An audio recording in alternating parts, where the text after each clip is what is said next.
Hello बच्चों। आज हम अपना फ्लेमिंगो बुक का दूसरा चैप्टर पढ़ेंगे, लॉस्ट स्प्रिंग यानी खोया हुआ बसंत। स्प्रिंग हम कहते हैं ह्यूमन लाइफ के अंदर एक सबसे अच्छा पीरियड होता है चाइल्डहुड, और उसे हम स्प्रिंग के रूप में जानते हैं अपने जीवन के अंदर। और लॉस्ट का मतलब है खोया हुआ। तो जो लेखिका है अनीश जंग, वो भारत के अंदर जो चाइल्ड लेबर है उसके ऊपर एक व्यंग करते हुए लिखती हैं। और ये लॉस जो है वो एक मेटाफर के रूप में यहाँ पे प्रयोग किया गया है। स्टोरीज ऑफ स्टोलन चाइल्डहुड यानी चुराए हुए बचपन के किस्से। चलो तो जल्दी से अब अबाउट द ऑथर के बारे में पढ़ लेते हैं। Anees Jung 1964 was born in Rourkela. Anees Jung का जो जन्म है वो राउरकेला उड़ीसा में 1964 में हुआ। And spent her childhood and adolescence in Hyderabad. परंतु उसने अपना बचपन और अपनी किशोरावस्था हैदराबाद में गुजारी। She received her education in Hyderabad. उसने अपनी शिक्षा हैदराबाद में प्राप्त की। And United States of America, और फिर यूनाइटेड स्टेट्स ऑफ अमेरिका में पूरी की। Her parents were both writers. उसके माता पिता दोनों ही लेखक थे। Anees Jung began her career as a writer in India. Anees Jung ने अपना भविष्य एक लेखक के रूप में भारत में शुरू किया। She has been an editor and columnist for the major newspapers in India and abroad. वह भारत और विदेशों के अंदर कई मुख्य समाचार पत्रों की संपादिका और कॉलमनिस्ट रही, यानी स्तंभ लेखिका रही। And has authored several books, और उसने बहुत सारी किताबें भी लिखी। The following is an excerpt from her book titled Lost Spring. ये उसकी एक किताब लॉस्ट स्प्रिंग में से the stories of stolen childhood में से एक अंश जो है वो लिया गया है। Here she analyzes the grinding poverty। यहाँ पर वो पीसने वाली गरीबी के बारे में, निर्धनता के बारे में बात करती हैं। And tradition which condemn the children to a life of exploitation, और उन रिवाजों परंपराओं की वो भर्त्सना करती हैं, निंदा करती हैं। इन बच्चों के जीवन का जो शोषण हो रहा है उनके बारे में वह उनकी भर्त्सना करती है। तो आगे notice these expression the text infer their meaning from the context. तो ये कुछ एक्सप्रेशन हैं जिनके मीनिंग यहाँ पे बॉक्स के अंदर लिख दिए गए हैं। लुकिंग फॉर, ढूंढना, खोजना। स्लॉग का मीनिंग है घोर परिश्रम। देयर डे लाइट आवर्स यानी दिन के घंटों में घोर परिश्रम करना। Roof over his head, roof होती है छत उनके सिर पे छत का होना। Perpetual state of poverty, perpetual का मीनिंग होता है अनंत, लगातार। स्टेट मीन्स दशा, पॉवर्टी निर्धनता यानी लगातार निर्धनता की दशा। डार्क हटमेंट्स, डार्क मीन्स अंधेरी, हटमेंट्स मीन्स झोंपड़ियाँ। Impose the baggage on the child, impose means लादना, बैगेज भार, और बच्चे के ऊपर भार लादना।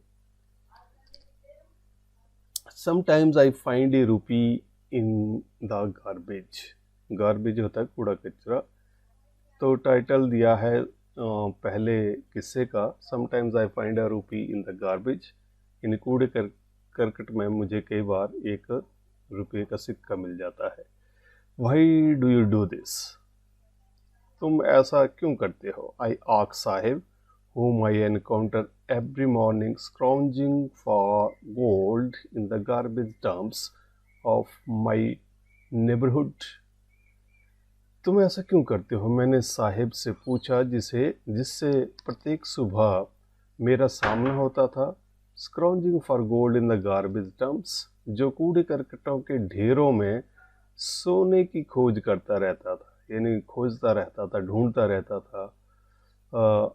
ऑफ माई नेबरहुड, जो कूड़ा कचरा मेरे पड़ोस में पड़ा होता था। Sahib left his home long ago, Sahib ने अपना घर बड़े बहुत समय पहले छोड़ दिया था। Set amidst the green fields of Dhaka, Dhaka के हरे भरे खेतों के मध्य के बीच में स्थित his home is not even a distant memory, उसका घर जो था वो अभी भी दूर की याद नहीं था, या मेमोरी याद। There were many storms that swept away their fields. वहाँ पे बहुत सारे तूफान आते थे जिन्होंने उसके खेतों को एंड होम्स और घरों को तबाह कर दिया था, बहा दिया था। His mother tells him, ऐसा उसकी माँ उसको बताती थी। That's why they left. इसी कारण वे वहाँ से आगे। Looking for gold in the big city where he now lives. यानी उस शहर में जहाँ पे वो अब रहता है, वहाँ पे अब कूड़े करकटों के ढेर में सोने को ढूंढते। I have nothing else to do, he mutters, looking away. वह दूर देखता हुआ बड़बड़ाता है कि मेरे पास और कुछ काम करने को नहीं है।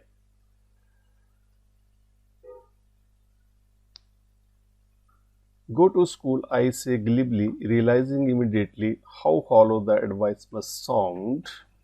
तो मैंने बड़े सहजता से तुरंत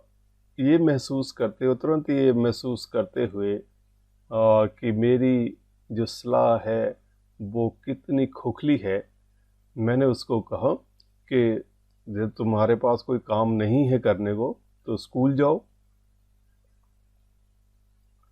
There is no school in my neighborhood. तो when they build one, I will go. वहाँ पे मेरे पड़ोस में कोई स्कूल नहीं है, जब वे कोई एक बना देंगे तो मैं उस स्कूल में चला जाऊँगा। If I start a school, will you come? I ask half joking. तो मैंने उससे थोड़ा सा आधा मजाक करते हुए कहा कि अगर मैं स्कूल चलाऊँ, will you come? तो क्या तुम मेरे स्कूल में आओगे? Yes, he says. तो वो कहता है हाँ, वह कहता है हाँ, स्माइलिंग ब्रॉडली, और चौड़े मुंह से मुस्कुराते हुए वह कहता है हाँ। A few days later, I see him running up to me. तो कुछ दिनों के बाद मैंने देखा कि वह मेरी ओर दौड़ता हुआ आया। Is your school ready? और आते ही मुझसे पूछा कि क्या तुम्हारा स्कूल तैयार हो गया? It takes longer to build a school. I say, embarrassed at having made a promise that was not meant. School बनाने को बहुत लंबा समय लगता है, मैंने कहा, ये परेशान होते हुए कि मेरा उससे जो किया हुआ प्रॉमिस वायदा था वो कितना अधूरा था। दैट वाज नॉट मेंट, यानी कितना खोखला था, अधूरा था। But promises like mine abound in every corner of this bleak world. परंतु ऐसे वायदे, मेरे जैसे वायदे इस उत्साहहीन संसार के प्रत्येक कोने में भरपूर मात्रा में पाए जाते हैं।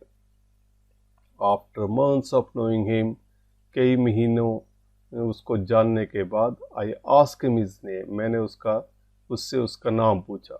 साहिब आलम, ही अनाउंसेस, तो वह बोलता है साहिब आलम।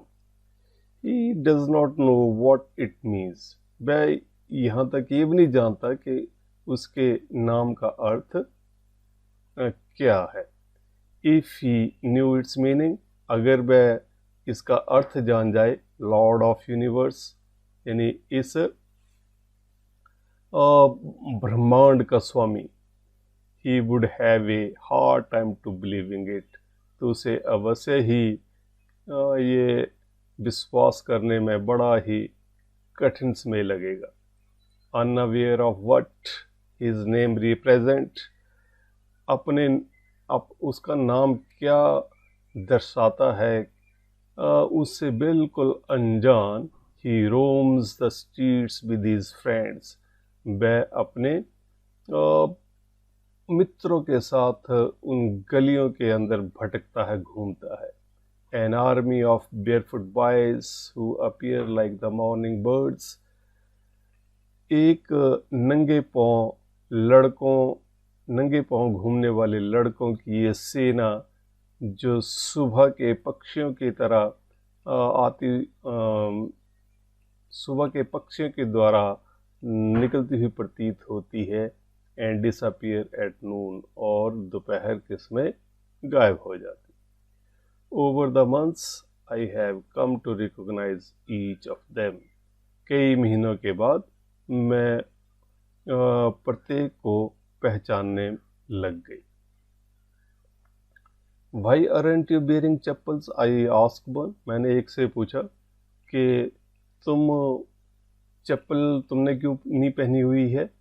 My mother did not bring them down from the self, he answer simply, तो उसने बिल्कुल आसानी से उत्तर दिया कि मेरी माँ जो है वो ताक पर से उन्हें नीचे नहीं उतारती है। सेल्फ ताक, या हम अलमारी कहेंगे, अलमारी के ऊपर से उन्हें नीचे नहीं उतारती है।